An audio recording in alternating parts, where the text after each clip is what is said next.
Good afternoon, everyone. My name is Silvia Guidi, and I'm 16 years old, and I'm an 11th grader at the American School of Milan.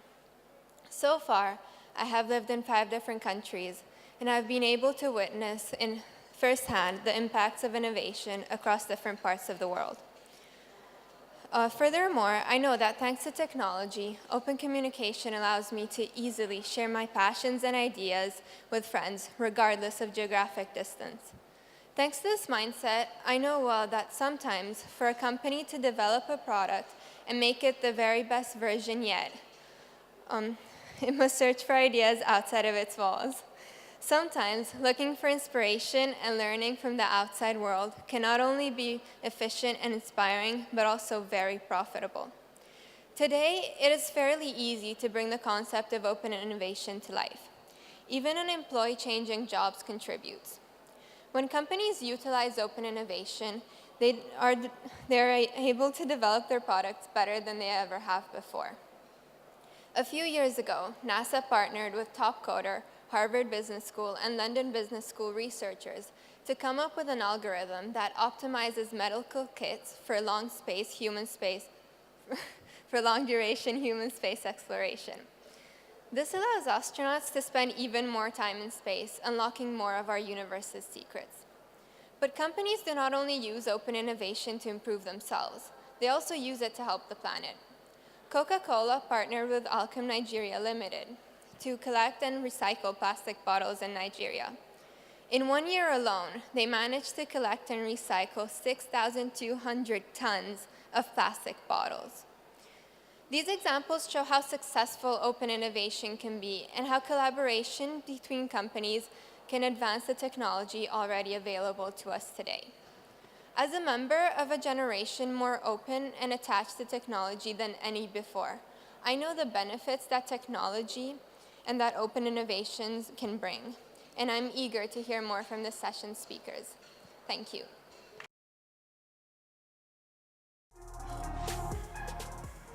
Thank you so much. It's such a pleasure to be here.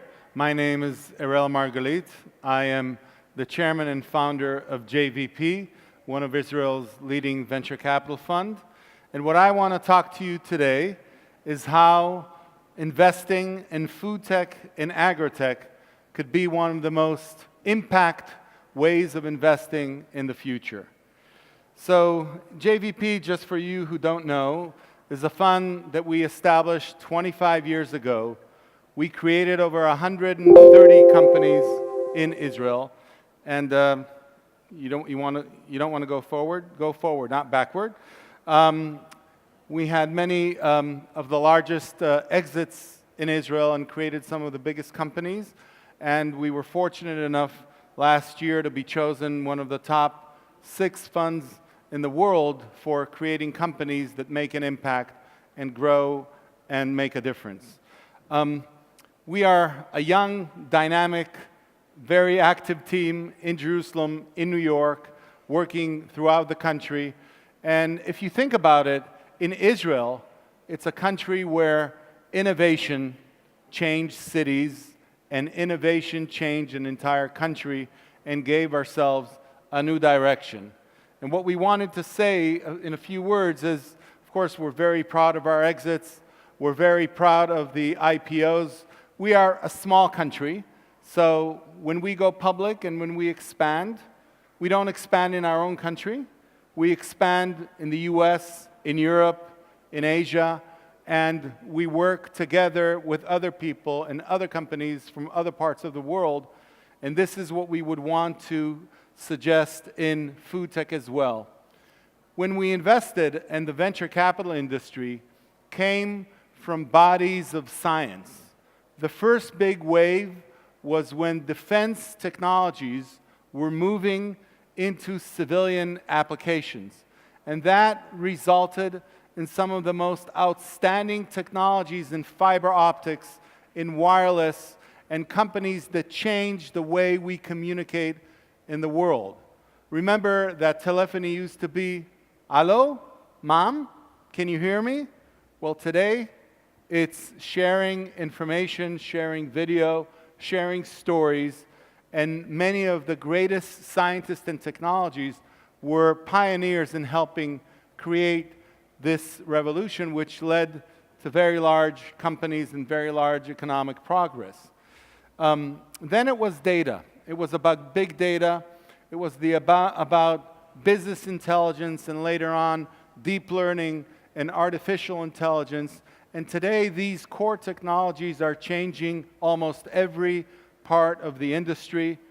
And then in Israel, one of the most burdening issues and attacks that we had in cybersecurity, we had to take the disadvantage and turn it into an advantage of defending ourselves. And cybersecurity, unfortunately, became one of the biggest challenges to save and protect our way of communication. And each one of these themes became a big theme for the country and a big theme for the world with the kind of things that we were doing. And if you look at the world today, you have a variety of horizontal technologies like cyber and AI and deep learning and Internet of Things. But the revolutions are occurring not just among the technology people, but in the verticals that are meeting these challenges like banking and agriculture and food and different industries that are changing the way things are working. And what we have is many of the world's leading large companies that are partnering with the small companies in order to save their own industries or to reinvent them. And almost every industry in the world today is reinvented. In 5 to 6 years, 50% of the brands that exist today will no longer exist tomorrow. And most of the new brands will be new and dynamic and innovative companies that are reinventing category after category.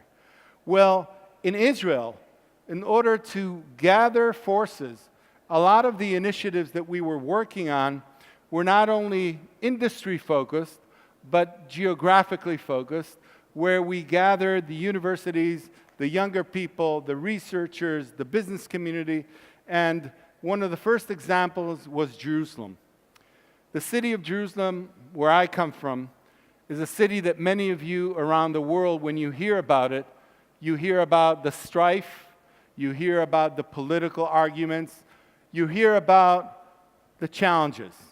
And the city had major security challenges in order to cope. And one of the biggest issues, one of the biggest breakthroughs that we had was innovation. Innovation takes people from different passions, brings them together, and creates coexistence in a way that is second to none.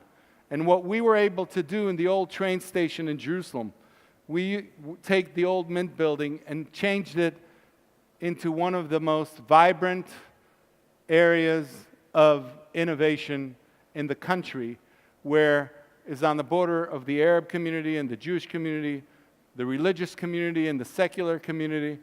And Jerusalem is a city that when you do something bad, it has an effect on the entire world.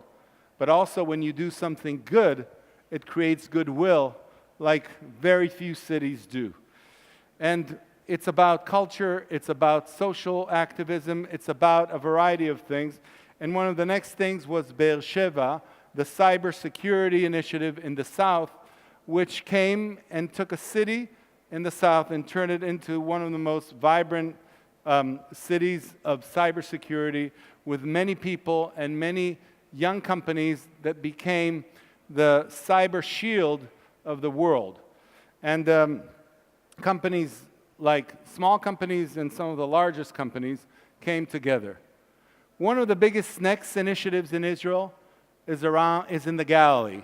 You know the Galilee because of biblical heritage, but the Galilee is also the place where not only Jesus was born, but it has the highest mountains and the lowest valleys. You can grow anything from cherries on top to bananas down at the bottom. And what we're doing today in the Galilee with very good people and partners, we're creating the biggest food tech quarter and food tech initiatives in partnership with the Jewish community, with the Arab community, with the Druze, with the people from the city and the people from the kibbutzim and the people from the villages. And food, agriculture, healthcare is becoming one of the biggest next categories of innovation for our country, and also a place where you bring people from different backgrounds together. And what we are doing now is launching one of the major funds in Israel in that space, because the food industry is at a position of a perfect storm.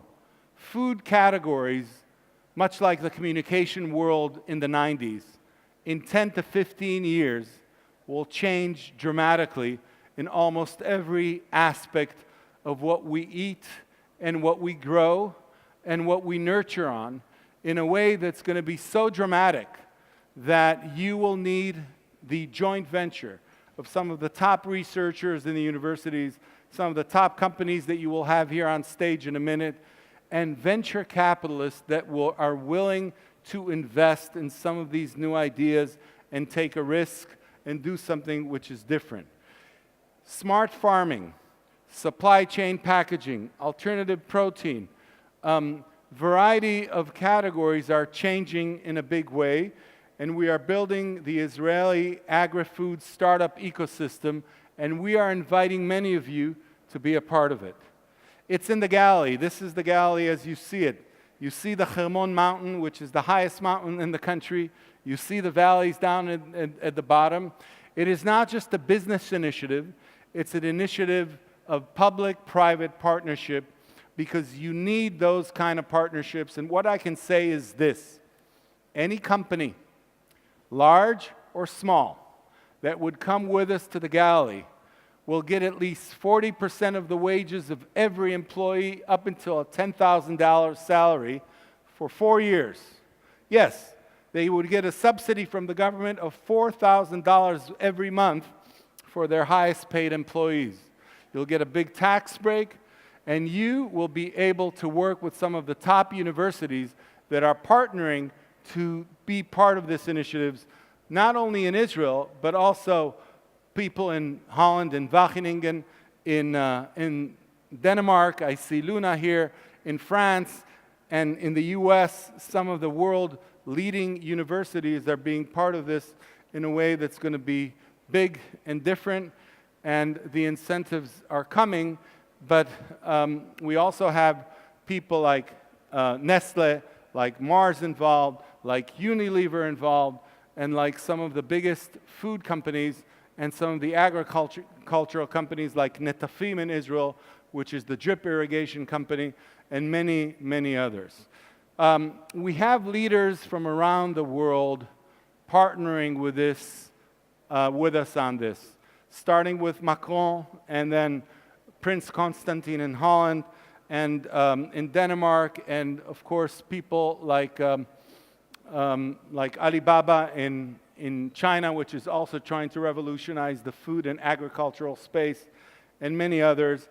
And we are asking that you would be a part of it as well, because this is an international effort. At JVP, we are setting up a major facility in New York, which is going to be an outlet for a lot of these companies. This is Broadway Grand near the Crosby Hotel, and food tech is something that the East Coast, as well as the West Coast, is now embarking on. And what we want to say is this: one of the biggest points of impact in our part of the world is regional impact. And what we are calling for is a partnership. Europe is very powerful and very strong in agriculture, in food, and we think that partnering with Israel and some of the other countries, and of course the US, we can create in the Mediterranean Euro area a big initiative that we can work on together. So what if beyond transforming a country, innovation can transform an entire region?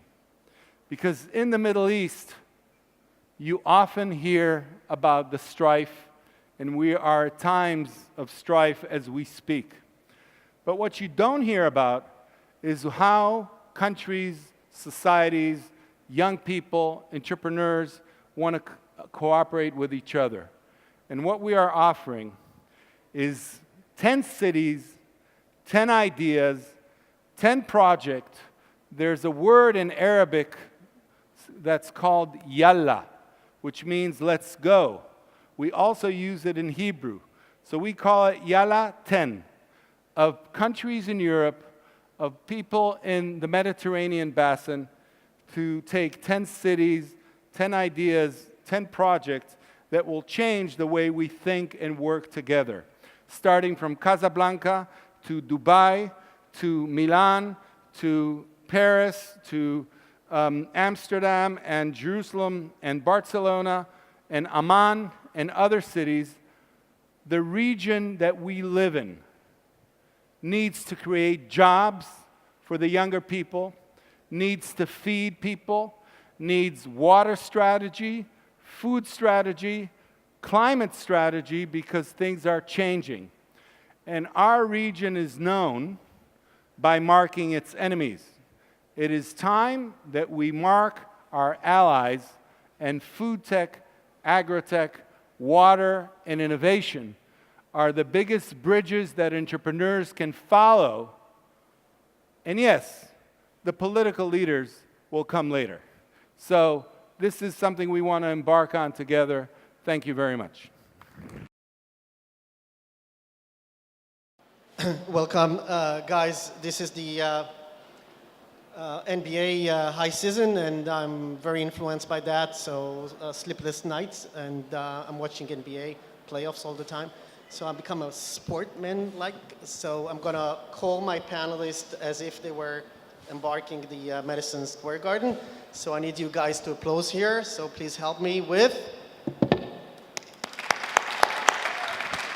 So our first panelist, they seek him here, they seek him there, they seek him everywhere because he's from the US, he's from Zurich, he's from Tel Aviv. The legendary smartest Gil Horsky from Mondelez. Second to go on stage, he looks like Messi, but he normally scores for Ferrero. Jason, I can't pronounce his family name.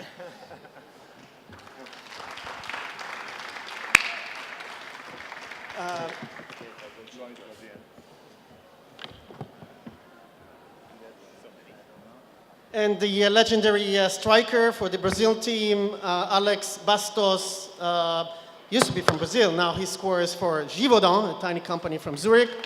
And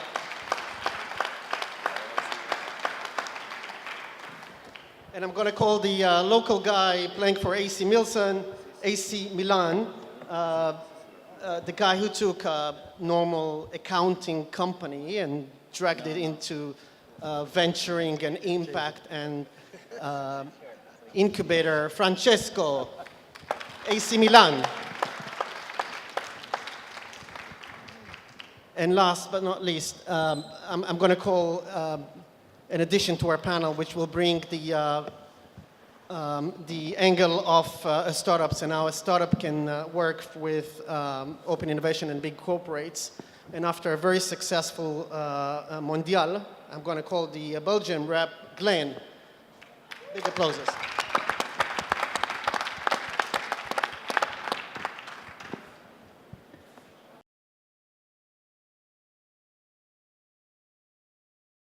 So guys, I think that we have a huge competition here because all panels are great, and even I think we have to compete with Alec Baldwin or not, or high, extreme valuable people are here, so we have to be the most exciting panel here. So I expect you not to give me the regular pitches of the corporates that you work for, and really think out of the box and be open and so forth. I'm going to be very strict, especially with Israelis and Italian, because those two nations normally are great talkers. We're going to start with 2 to 3 minutes of each one of you presenting himself and the corporate or companies that he works for, and then we go into the hard, difficult question. We have a problem. Yeah, guys, I don't do only male panel. Sorry, I think it's not balanced. Lone, can you assist me here? Guys, we have to have a woman here. Sorry for being, you know. So the general manager of the Danish food cluster and a dear friend, Lone Rig Olsen. Sorry for...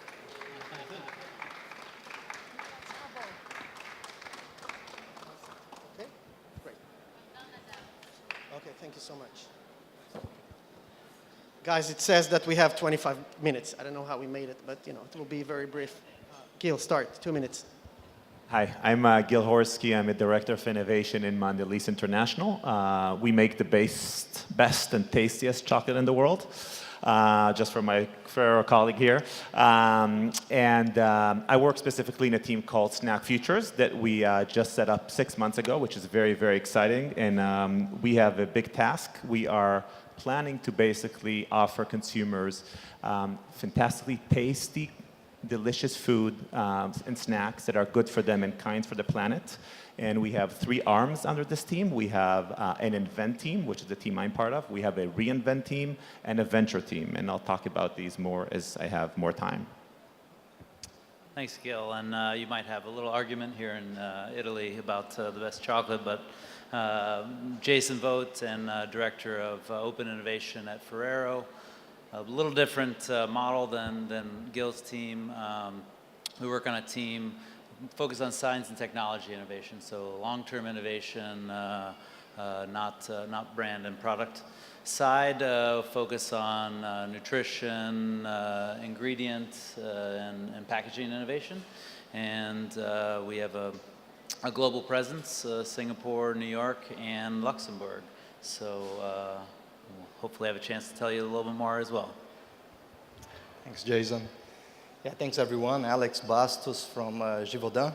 It's the biggest flavor and fragrance company in the world. I'm based in Zurich. I'm the director for, we call it front-end innovation, just to be different. But it's really about open innovation and collaborative innovation. We have hubs in US, Europe, and in Asia as well. Our main focus is, I guess, similar to Jason, is more about technology. So I'm coming also from the science and technology team within Givaudan. This is Francesco Avellino from Milan office. Yeah, I'm a partner of Deloitte and in the innovation team. We have a global presence, so we are trying to really transform a giant, as you were saying before, with almost 280,000 employees all over the world in more than 150 countries. And we got similar innovation teams all over the world. Former basketball player, I'm supporting Golden State Warriors. So hello everybody, my name is Glen Mathias. Excuse my small eyes. Together with the colleagues we drove all night to be here with our product. So I'm representing Alberts today. We are active in the food robotics space, as it's recently called by The Spoon. And what we're presenting here at stand E59 is our first, let's say, product or concept. It's a smoothie vending machine. And we try to decentralize the production. So basically to put, on the one hand, the raw ingredients directly towards the consumers and then personalize towards a final end product. So together with Philip, I'm co-CEO and co-founder. And I'm happy here to talk about a little bit about our journey and how that went in collaboration with big corporates. So. Great. My name is Lone Ryolsen. I'm the CEO of Danish Food Cluster. It's a member organization, and one of our members, actually our first Israeli member, is this gentleman sitting here. So as an added benefit, it can also give a little excitement to your life when you're sitting in your chair, and I think you have to enjoy all your gentlemen's presentations. So in Danish Food Cluster, we have a lot of corporates working with open innovation, and I guess that's what I can contribute with here. Corporates such as Carlsberg, Arla Foods, and Danish Crown. Good. First question. Please be brief because I want to get to the more exciting, provocative questions. So more about knowledge about what you do. So what's open innovation for you, especially the corporate guys, and how it works in your corporates? Again, take the lead, the corporates guys. So. Okay, so yeah, for us, actually, you know, the open innovation wording has a big problem at Givaudan. We don't like it too much. We actually like more to use the word collaborative innovation. And that gives the definition for us. It's really about tackling all those big challenges out there, and we don't believe we can do that alone, right? We need partners. We need to be sitting on the bench. We need to be working together on the same topics, bringing different skills, different perspectives, different, you know, contexts, and then we believe we can do this. So for us, it's really about doing it together. Yeah, I can echo that for sure, and it's for us, it's the model of really creating a virtual network of incubation with partners, borrowing technologies and working with startups, working with academics, finding partners who can help us accelerate the advancement. And we don't participate a lot in active accelerators or incubators today. Rather, choose to source that on our own. We've been able to develop a big enough team, so we have people sitting in U.S., Europe, and in Asia, quite a big team, and our focus is on really identifying the technology, as I said, a lot in the ag space around ingredient sourcing, everything from traceability and digitizing quality high up in the supply chains to clean label processing technologies for interesting ingredients and packaging solutions for the challenges of long supply chains and warmer climates and the challenges that confectionery has. You know, I've been in the food industry for 14 years, and you know, I remember when I joined the industry, until recently, it was very common that everything has to be invented internally. We all remember the R&D teams that sit in doors that you have a special pass that lets you go through. Everybody's with kind of white coats, and you know, we talk a lot about IP and patents, and we can't share even things within the company, within different teams. So I think these days are done. I think we are very clear that we need to partner with outside partners. We don't have all the answers internally. We have a fantastic company. We have 80,000 employees, but we don't have all the answers for the huge challenges that our industry faces, right? There's a lot of big challenges that are changing around us, around sustainability, well-being, and we want to be an active and a leader in snacking, and for that we need partners. And we've been very clear about that we are looking for others to help us, if that's entrepreneurs, if that's academia, if that's VCs and incubators. And I think in the past that was viewed as a weakness. We actually believe that's a big strength, being deliberate, saying we don't have all the answers, we need help. And I think that's been a very big priority for us in the last year. So if I look a little bit about how this was structured, this panel, which increased. So we have 3 corporate guys, and we have, I would say, 2 mediators. So Deloitte and Lone with the Danish Food Cluster, which is organization who are a little bit in between. They're supposed to help and facilitate startups and new technologies into the corporates. And I would love to hear how you guys are doing it. And then we'll come to the tough question of the entrepreneur who tried to use open innovation and sometimes without success. So how do you mediate between... I'll start since I have the mic. I will be very brief. Of course, we have the double challenge because we are a corporate ourselves, plus we need to help corporates. So we try to put all that we learn from one side to another.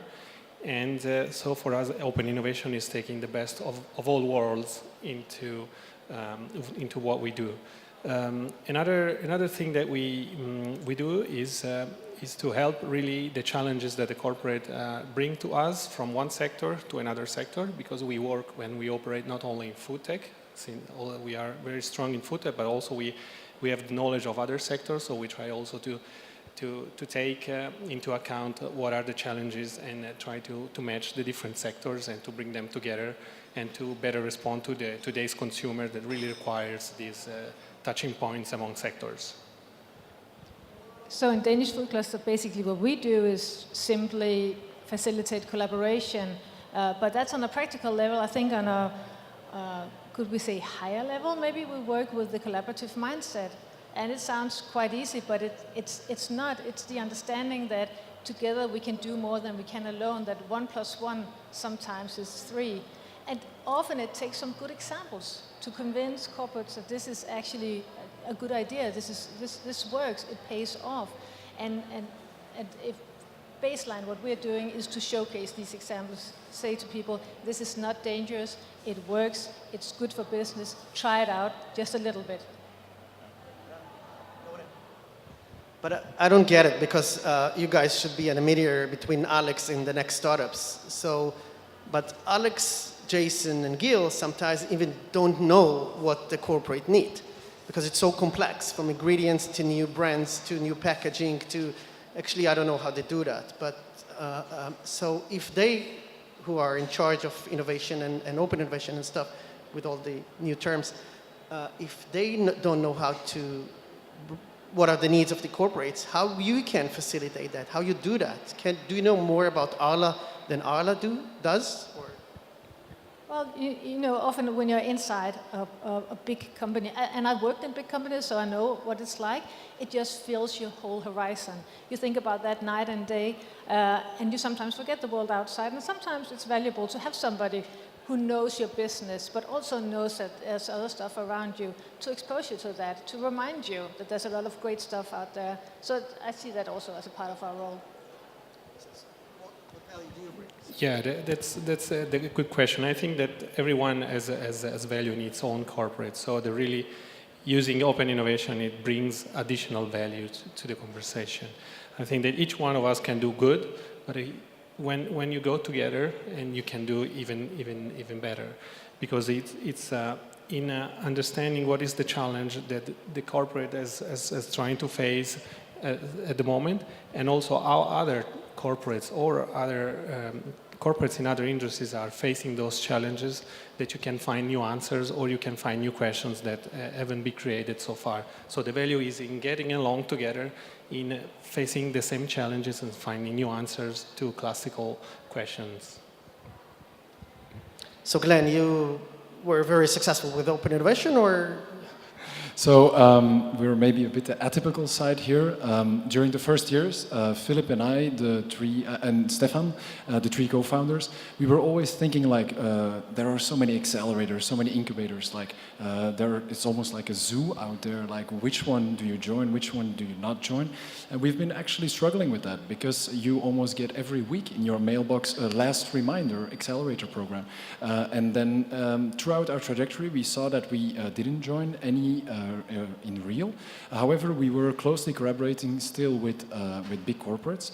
For example, in the whole chain that started with Greenyard, a food tech, a food company, so that's on our food side, and then continued on the market side with Carrefour, and then now more recently with Sodexo.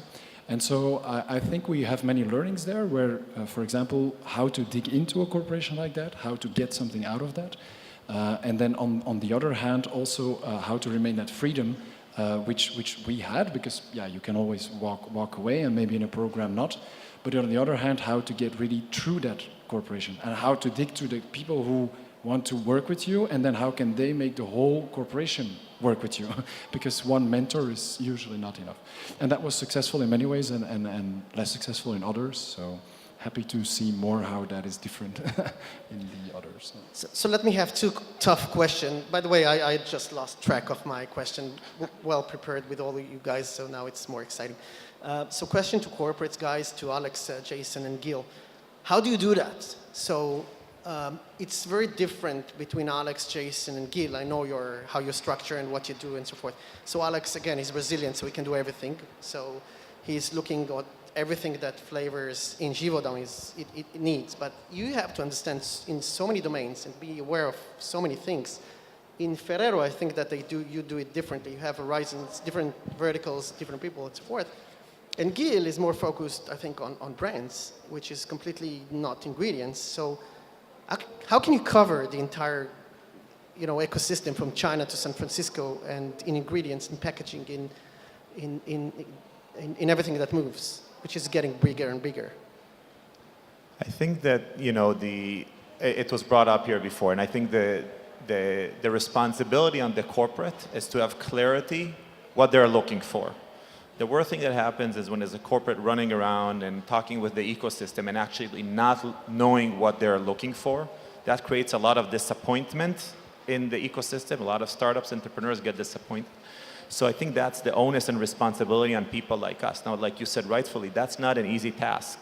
We're all big companies. There's a lot of priorities, a lot of people trying to push things that they think they need to be a priority. And I think that goes back to the strategy. Our strategy is snacking made right, to make the right snack for the right moment, for the right need, making it the right way.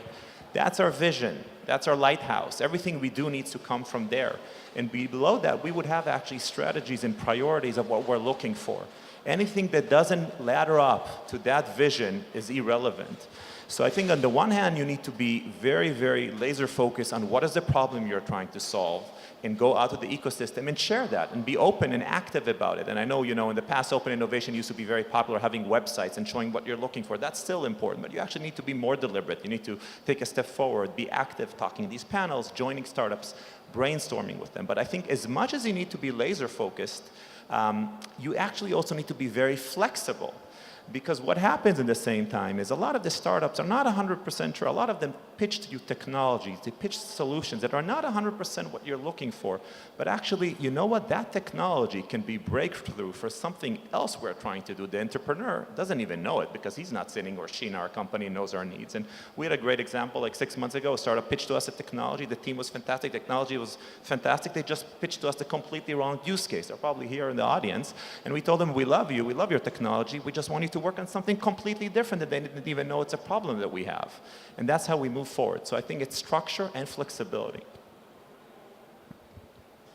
Yeah, for us, I think a couple of things we've done to help in this search to try to focus it and ensure we don't get lost. We've spent a lot of time building some analytical tools, ways to stratify opportunities against internal priorities, against ecosystem and innovation trends. That's how we come up actually with what we call our opportunity areas, where we're going to look. We score them against a range of internal and external factors, and that gives us some guardrails of where we operate. And then similarly, we go on and companies or different technologies that we're looking at in a similar way to try to give us some directionality to the priorities and make sure we don't get too far off. And at the same time, because we're science, technology, longer term innovation focused, we certainly need to be responsive to specific challenge statements of the organization and spend time trying to figure that out. And at the other side, our role is in some part to bring back innovation trends and things that can be more disruptive. And so we also need to find the balance. We'd like to use the tools and the guardrails to make sure that we're not just problem solving for today and for the organization, but our goal is to actually take what we're learning from outside, bring it back in, not necessarily to the organization, but within the open innovation team, assess its impact, perhaps partner, run POCs to see what legs those might get before we bring it inside. So I think that's necessarily our goal, not just to be focused on specific internal problem statements. Yeah, I fully agree with those guys, especially, learning or defining what you are looking for, right? And setting the priorities and kind of be true to that. I think one other important aspect is actually what you can offer, right? Sometimes you are there and you're pitching and you think your brand can do everything, but the startup is looking for something, and you need to be clear on how you can help them. Otherwise, there's nothing there, right? So I think this win-win has to happen, and we need to be clear how we can help. Is that market access? Is that knowledge? Is that access to capital? We need to be clear on what we can offer. I still remember the first meetings I had on open innovation, and I got that question from a startup, And I'm going like, we are Givaudan. That's it. You should be happy to work with us. And you know, there are some guys on stage here, I won't disclose the name, that they told us like, well, you guys can be Givaudan, I'm gonna go somewhere else, right? And we're a startup, and everybody's like looking, wow, can that happen? Yes, that can happen, right? I think knowing what you can offer is very important. And then the other thing is really, when you start the execution, you need to have buy-in in the organization, right?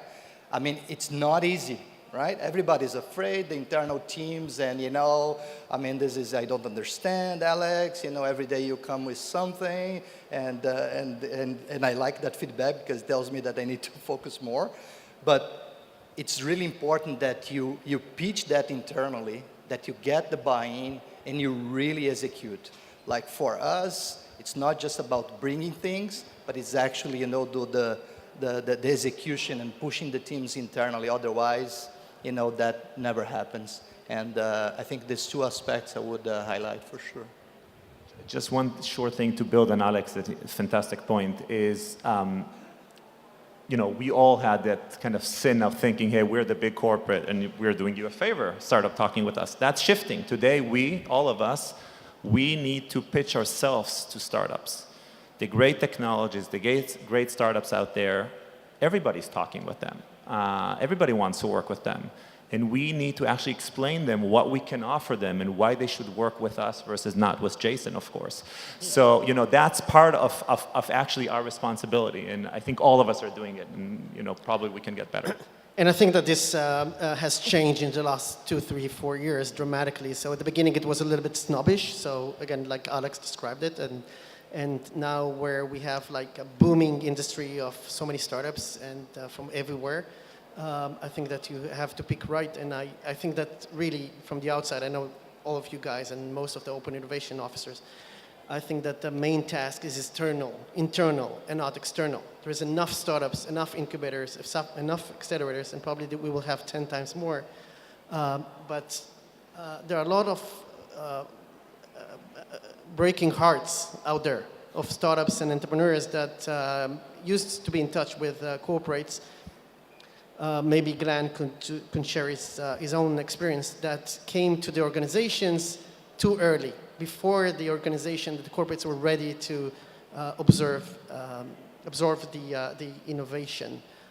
Anything we can learn from you? Yeah, like super short. Also, I totally agree with that. It is changing a lot. Like when you have not to agree. Okay, sorry? We talked about it. You I have not to agree. Yeah, but this one I really do. Like the first meeting with Carrefour, I still remember Philip and I were thinking that would be a one-on-one, 9 directors in front of us in a Monday morning, and it was a tough weekend. Same with Greenyard. That was directly the CEO that was there as well.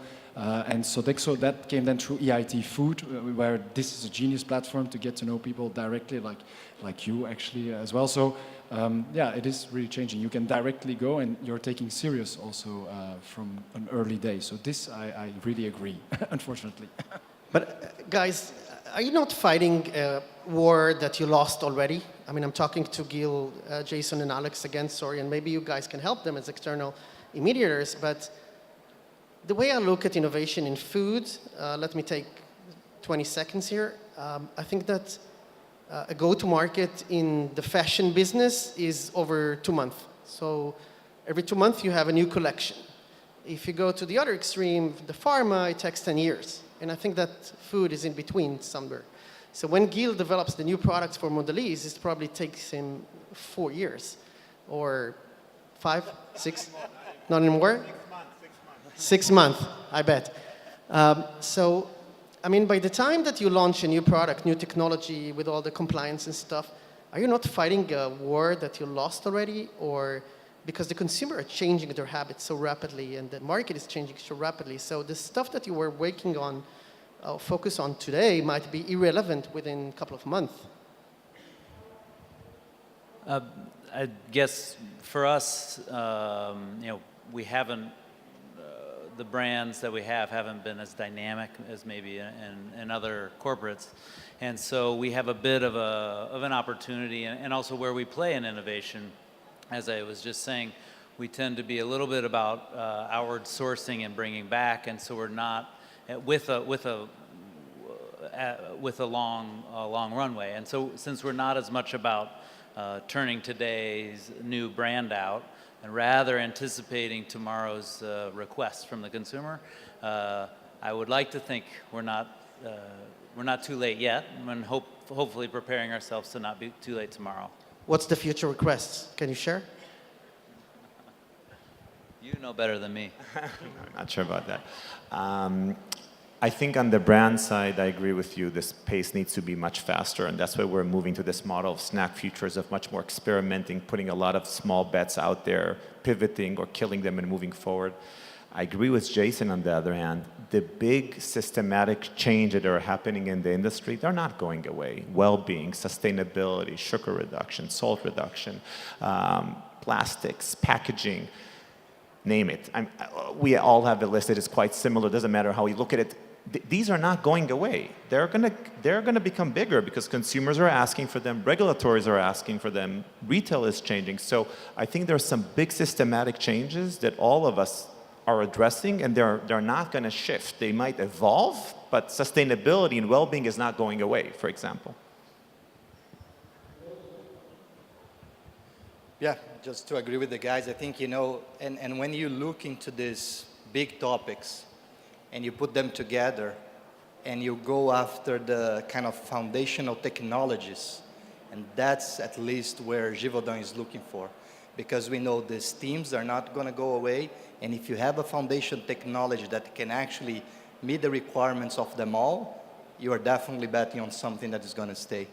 The consumer is a very interesting element in this game, and we are consumers as well, right? And some of those teams, they don't even come together. I mean, how do you want to be sustainable and natural at the same time, and everything should taste good, right? Like it's amazing. So when you put them together and you look for the underlying kind of technologies, at least this is where Givaudan is focusing on, because we know that has a future.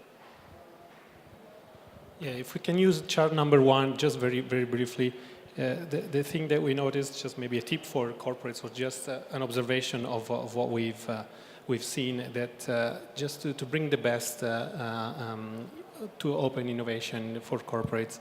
What we've seen analyzing in the last 3 years, what have been the investment of the 17 most active corporates in FoodTech is this, to come really on time and to lower the risk. The focus is mostly on Series B and Series C, so more mature startups. 70% of the corporates have invested on those life cycle. And talking about the value chain, another interesting thing is that those same investments are focusing and moving upwards in the value chain. So we've exploited a lot the delivery revolution, and then now we are more, the corporates are more moving on the upper part of the life cycle. So you see the multiplier that in farm and in transforming much of the thing is, and one of the tips for corporates is to have a balanced portfolio. So whether you are working into existing, adjacent, or transformational, you don't have to focus only on one of the quadrant, but you have to explore all. And for answering the time to market, if you have a core innovation, it's going to take a shorter time, and it's going to take a longer time for disruptive innovation. But in disruptive innovation is where the most of the return on investment stays. So the tip is to have a balanced portfolio of initiatives. I just had a thought while sitting, listening to you, and thinking maybe in the past we have been educating startups to think as corporates, and now it's flipped. And now the corporates are in school and learning to think like startups. And you gentlemen are the change agents of that. And maybe then, on a lesser degree, people like me and you and you're the one who's showcasing. So soon you'll be pitching for me then, or how does this work? No, it's okay. It's not a joke. I think that might happen. I'll be happy to. So great, our time is up 5 minutes ago. So just what I take from this panel, and if I can wrap up, is something that makes me very happy. And this is to hear that the corporates have becoming more humble and more open for great entrepreneurs and startups. And they can also use mediators and people that brings knowledge and insights like what Francesco just shared with us and so forth. So thank you very much for coming, and have an amazing Seeds&Chips.